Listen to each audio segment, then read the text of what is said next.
Afternoon. My name is Trooper First Class Pedro Muniz, Pedromuniz.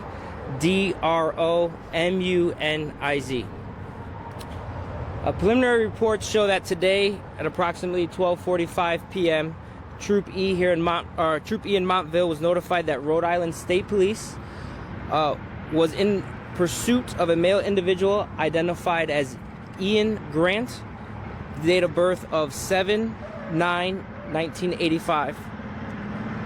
Stop sticks were used by troopers from Troop E, but were unsuccessful. Pursuit termination techniques were used to safely end the pursuit. Members of the Rhode Island State Police tactical team were on scene and were able to safely get Grant into custody. Grant was then transported to an area hospital for evaluation. Due to our close relationship with Rhode Island State Police, we were quickly notified and were able to assist in bringing this incident to a safe resolve. Out of abundance of caution and our close relationship with the area schools, we placed them on lockdown, but they have since been released. This incident was contained, and there is no threat to the public. And Grant is being held as a fugitive from justice right now, and charges are pending. That's all the information we have right now. Can you tell us about how this started and where it started? It's believed to be started in Mass. It was the incident actually started in New Bedford, Massachusetts. You'd have to contact Mass State Police for any of that information. It then went into Rhode Island, and Rhode Island assisted Mass State Police, and it then crossed the border into Connecticut, where we assisted Rhode Island State Police. Was Grant armed? Yes, Grant was believed to be armed. Right now, we believe to find firearms in the vehicle. We just have to take the proper steps, get a search warrant to get into the vehicle to secure any weapons. I cannot comment on that. You'd have to contact Mass State Police or Rhode Island State Police to see what occurred in their states. Can you explain how the standoff actually ended? Did the SWAT teams actually fire tear gas into his pickup truck? There was no tear gas fired into the pickup truck, correct? No tear gas was fired into the. There was no tear gas fired into the vehicle. It was pepper spray. Less lethal.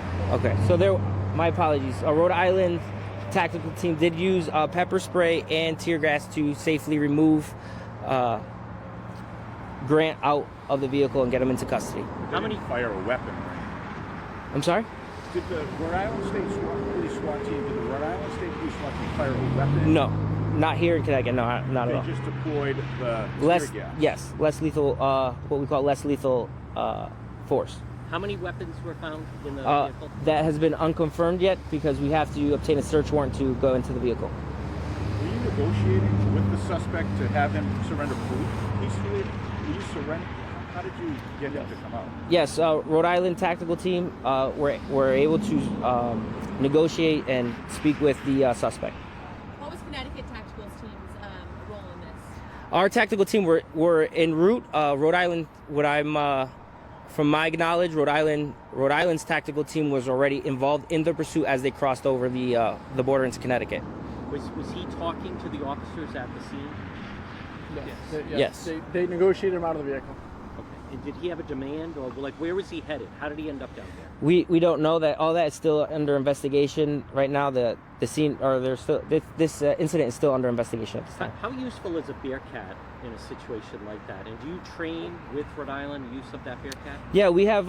We work closely with our surrounding agencies, both local, state, and federal.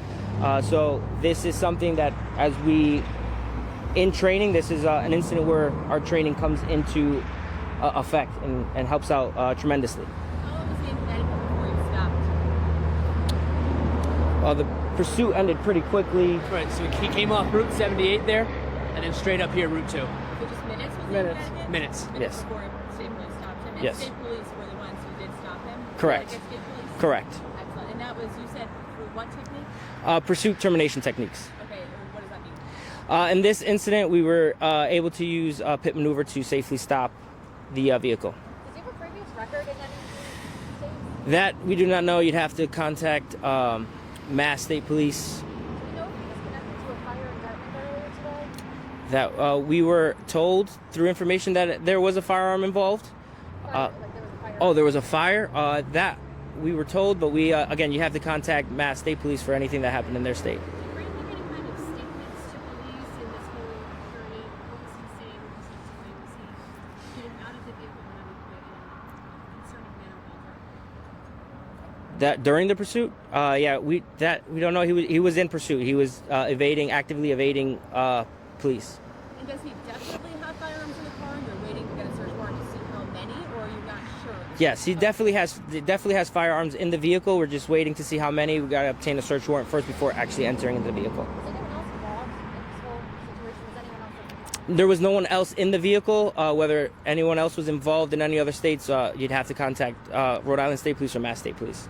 Any idea how he ended up here in Connecticut? Was he headed to New York? Did he run out of gas? We don't know why he chose this route specifically. Again, the investigation is still ongoing, so I couldn't be able to comment on that. That maneuver, you're saying it's like what is it, a pit stop? Correct.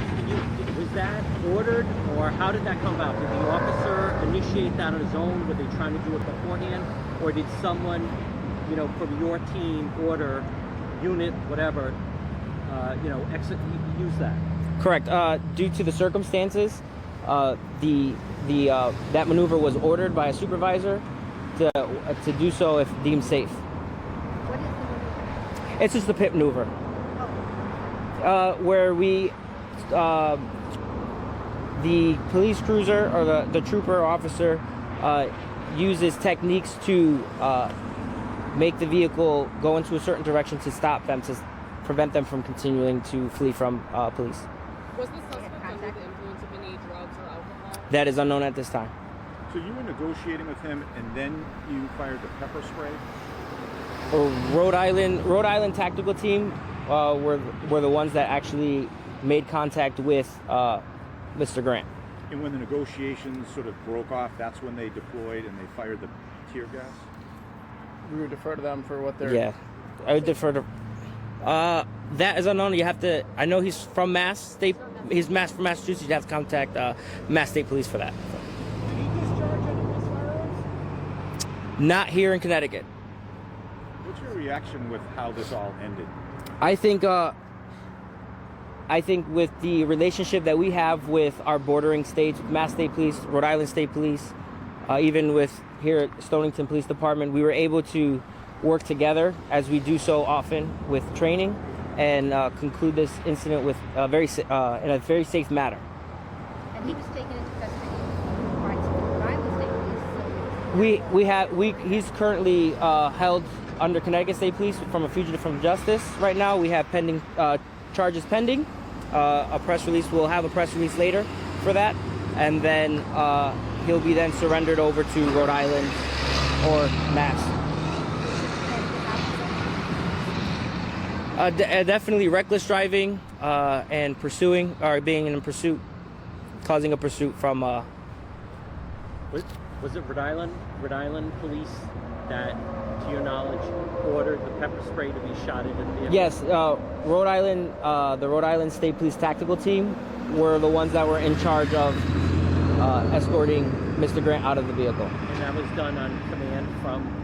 They took charge of that incident, as they were the most qualified to do so. So it must be a relief that it ended the way that it did. Absolutely, and I think that shows to the good work, the hard work, the efforts, the training that both all interagency training that we do receive. And were you communicating with Massachusetts State Police and Rhode Island Police and Connecticut State Police? So during the pursuit, it was mainly through Rhode Island, but Mass communicated to Rhode Island. We were able to get that information. So yes, there was that communication between Mass, Rhode Island, and Connecticut. So there's no Massachusetts State Police on the scene? There are Massachusetts detectives on scene as well. They're here to process their part of the incident as well. You said there was more than one weapon in the pickup truck. What type of weapons are we talking about? That we can't confirm until again we actually obtain the search warrant and get into the vehicle. But there were multiple weapons. Correct. We're believed multiple weapons are found in the vehicle. Yes. Can you spell Mr. Grant's name? It's going to be first name Ian, I-A-N, last name Grant, G-R-A-N-T. And you started to say that you fired a weapon earlier on in Massachusetts. Is that what you started? That what was told of us, the reports that we received. Again, you have to confirm that information with Mass State Police. All right. Thank you guys. Have a great day.